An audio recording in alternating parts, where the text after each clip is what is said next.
इतिहास लोक में आपका अभिनंदन।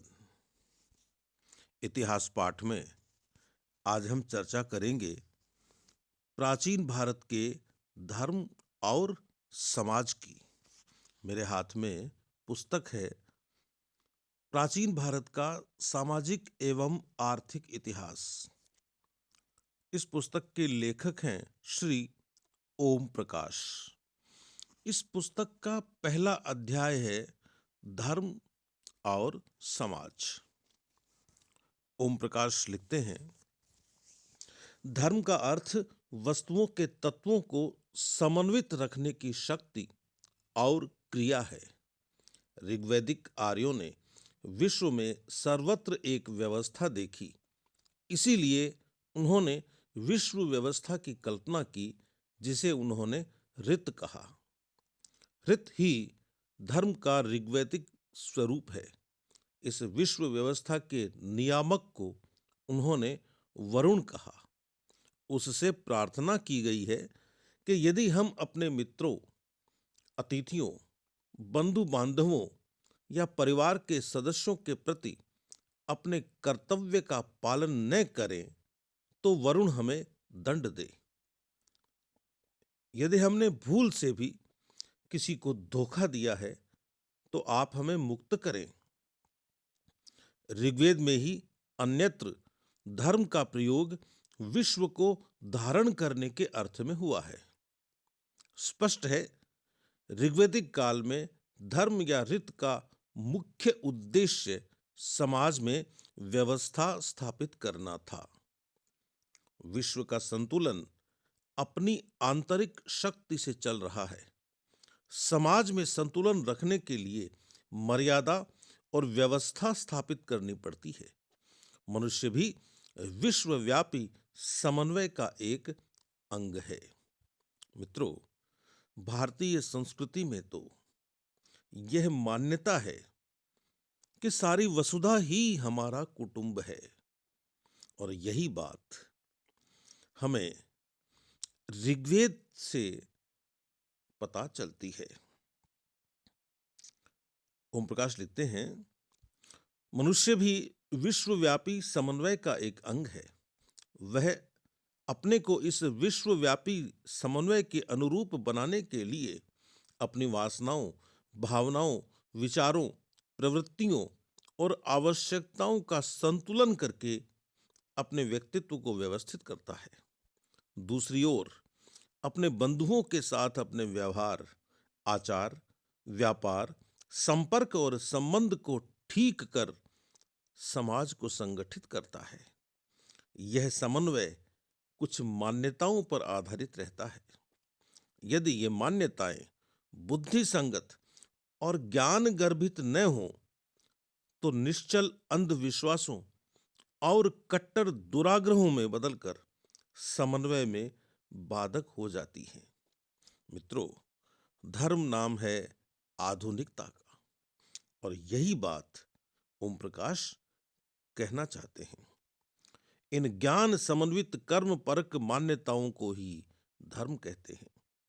इन बाहरी मान्यताओं की बाहरी अभिव्यक्ति आचारों, कर्तव्यों और पारंपरिक संबंधों के रूप में होती है, जिनसे समाज का ढांचा बनता है। इस प्रकार समाज पूर्णतया धर्म पर आधारित है। धर्म का उद्देश्य समाज में संतुलन रखना है। यह संतुलन तभी रह सकता है जब मनुष्य प्राणी मात्र को ईश्वर की सृष्टि समझकर समानता का व्यवहार करे। ऋग्वेद के अंतिम सूक्त से धर्म के स्वरूप पर कुछ प्रकाश पड़ता है। ऋग्वेद के अंतिम सूक्त से धर्म के स्वरूप पर कुछ प्रकाश पड़ता है। इसके अनुसार सभी मनुष्यों को मिलकर चलना चाहिए, सबको ज्ञानी बनना चाहिए और सबको अपना कर्तव्य करना चाहिए। मित्रों, सबको ज्ञानी बनना चाहिए, सबको ज्ञान होना चाहिए। यहां यह जो ज्ञान शब्द आ रहा है, इस शब्द की समानता आप भूल कर भी नॉलेज शब्द से न करें। ओम प्रकाश लिखते हैं, इस प्रकार का सामाजिक संगठन तभी संभव है जब सबके विचार सत्य पर आधारित हों। ऋग्वेद में कहा गया है कि सोम सत्य की रक्षा करता है और असत्य को नष्ट करता है। पक्षपात रहित न्याय पर आधारित आचरण से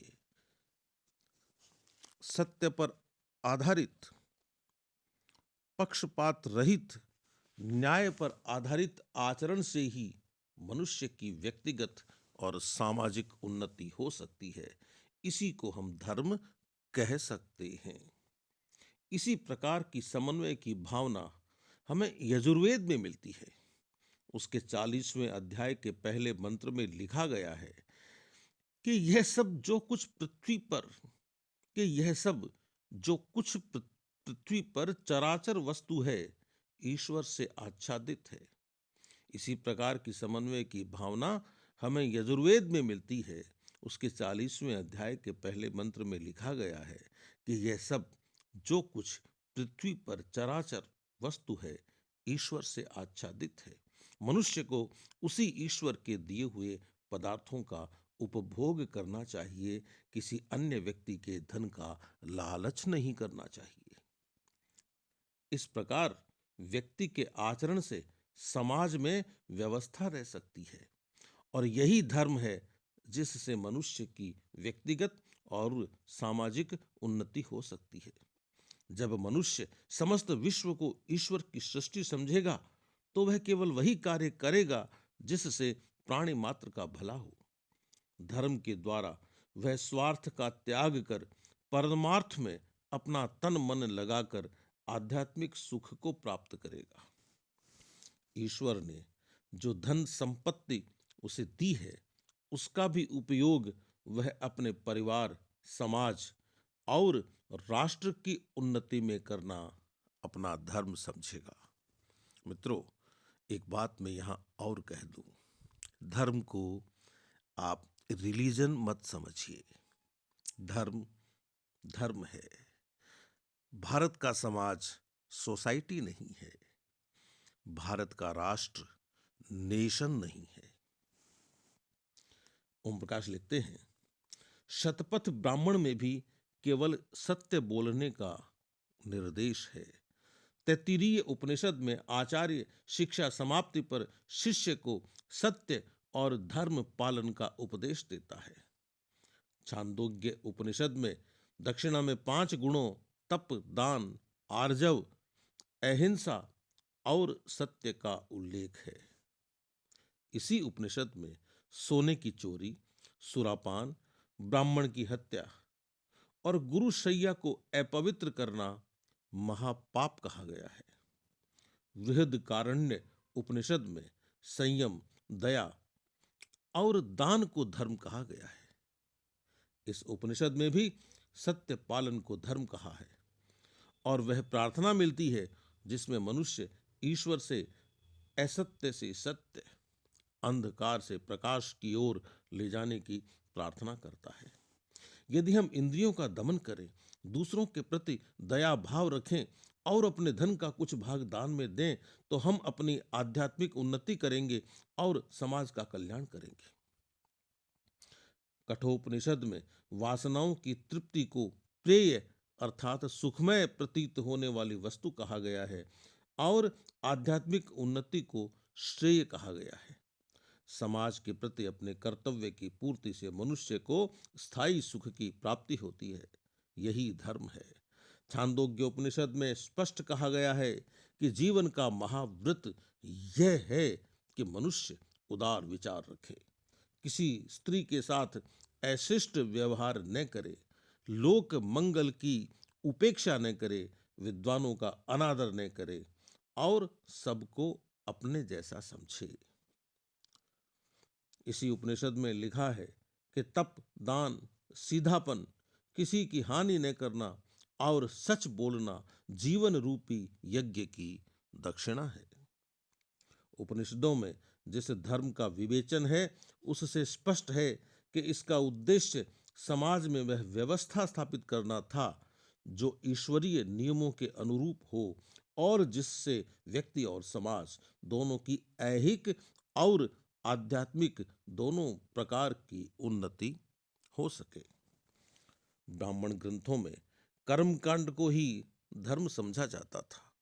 ब्राह्मण ग्रंथों में कर्मकांड को ही धर्म समझा जाता था। उपनिषदों में आध्यात्मिक मार्ग का प्रतिपादन किया गया, उनमें यज्ञादि को इतना महत्व नहीं दिया गया। उपनिषदों में आध्यात्मिक मार्ग का प्रतिपादन किया गया, उनमें यज्ञादि को इतना महत्व नहीं दिया गया। उपनिषदों की विचारधारा में व्यक्ति का महत्व बहुत बढ़ गया।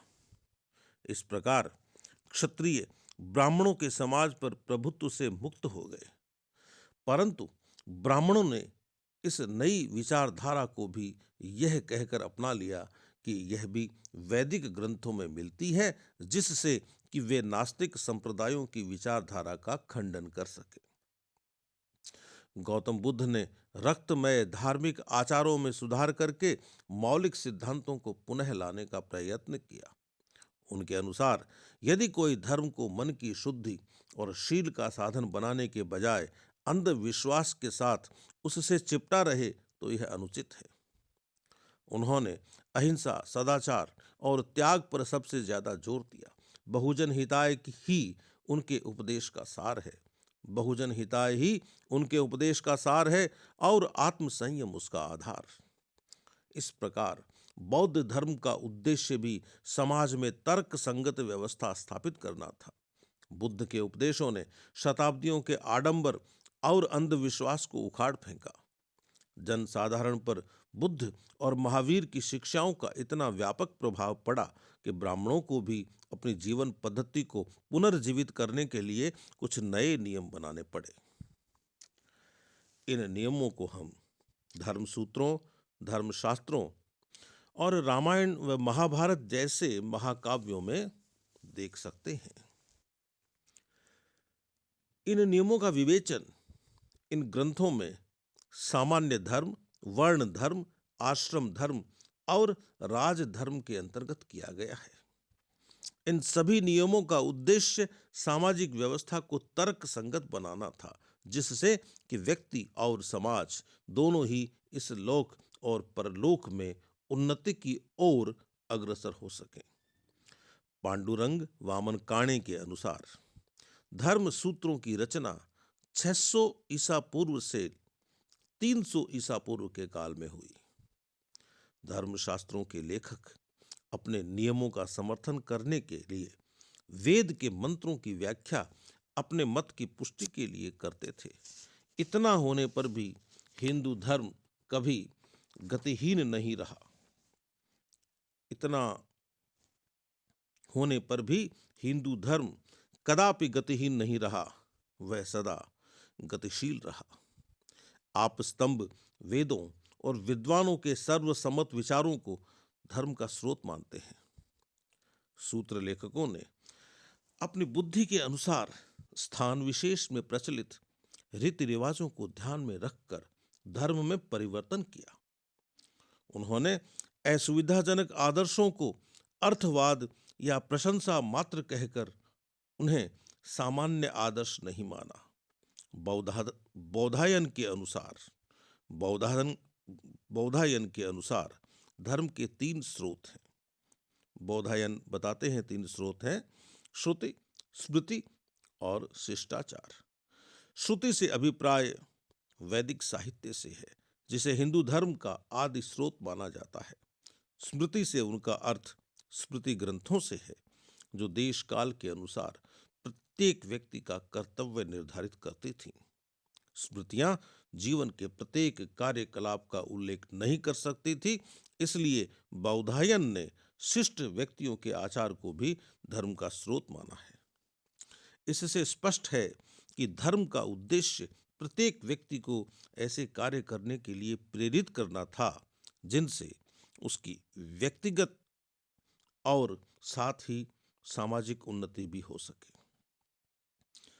सूत्र ग्रंथों में वर्ण धर्म, आश्रम धर्म और सामान्य धर्म के अंतर्गत धर्म के सभी पहलुओं का विवेचन मिलता है। सामान्य धर्म से उस धर्म का अभिप्राय है जिसका पालन प्रत्येक व्यक्ति को करना चाहिए।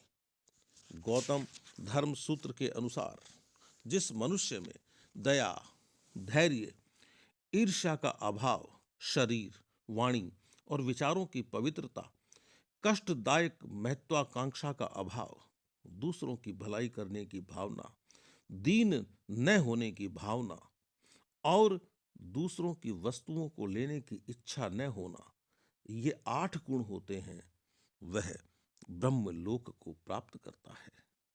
इसी प्रकार वशिष्ठ के अनुसार दूसरों की निंदा, ईर्ष्या, अहंकार, अविश्वास, कुटिलता, आत्म प्रशंसा, दूसरों को बुरा कहना, धोखा, लोभ, बहकावट, क्रोध और ईर्ष्या न करना सभी आश्रमों में मनुष्यों के धर्म है।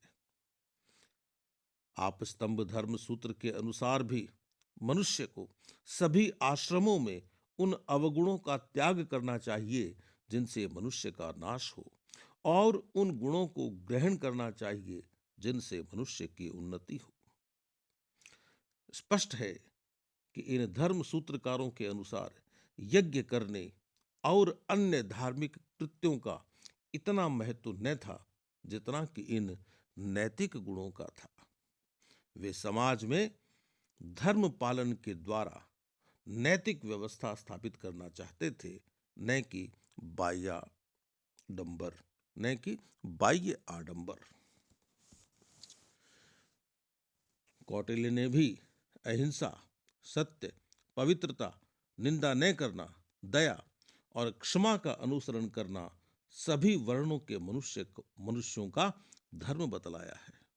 अशोक का धर्म भी उन नैतिक सिद्धांतों पर आधारित था जिससे समाज में सुव्यवस्था स्थापित हो सके। वह चाहता है कि मनुष्य पवित्र जीवन व्यतीत करे, लोक कल्याण के कार्य जैसे पेड़ लगाना, बाग लगाना, कुएं खुदवाना, प्याऊ बनाना आदि करें और सबके साथ नम्रता का व्यवहार किया जाए और दान किया जाए। अशोक के धर्म का उद्देश्य भी समाज में नैतिकता लाकर सुव्यवस्था स्थापित करना था। रामायण, महाभारत और मनुस्मृति की उनके वर्तमान रूप में रचना 200 ईसा पूर्व से 200 ईस्वी के काल में हुई। रामायण के अनुसार चरित्र ही धर्म है और इस कारण चरित्रवान राम धर्म के मूल रूप हैं। इस धर्म से बंधा हुआ मनुष्य स्वार्थ से परमार्थ को श्रेष्ठ समझकर लोक मंगल की साधना में लगा रहता है। राम कहते हैं कि मैं अकेला ही इस अयोध्या को और सारी पृथ्वी को अपने बाणों से नष्ट करके अपना अभिषेक करा सकता हूं, लेकिन मैं अधर्म से डरता हूं। रामायण की भांति महाभारत भी लोक धर्म का अमूल्य ग्रंथ है। इस ग्रंथ में लिखा है, कर्म, मन और वाणी से किसी भी प्राणी से द्रोह न करना, उनके प्रति सदिच्छा और दान सज्जनों के सनातन धर्म है। अन्य व्यक्ति के साथ किसी व्यक्ति को ऐसा व्यवहार नहीं करना चाहिए जो वह अपने अनुकूल नहीं समझता हो। भगवत गीता में दैनिक व्यवहार का विशद विवेचन है। इसके अनुसार मनुष्य को निष्काम कर्म करना चाहिए। इसके लिए बुद्धि और श्रद्धा दोनों की आवश्यकता है। बुद्धि इसलिए कि कर्म को कुशलता से किया जा सके और श्रद्धा इसलिए कि मनुष्य पूरी तल्लीनता और स्फूर्ति से कार्य कर सके। गीता मनुष्य के नैतिक विकास पर बल देती है। धर्मशास्त्रों में मनुस्मृति सबसे प्राचीन है। मनु ने धैर्य, क्षमा, इच्छाओं और इंद्रियों का दमन, पवित्रता, चोरी न करना, विद्या, सत्य, क्रोध न करना, ये 10 धर्म बताए हैं।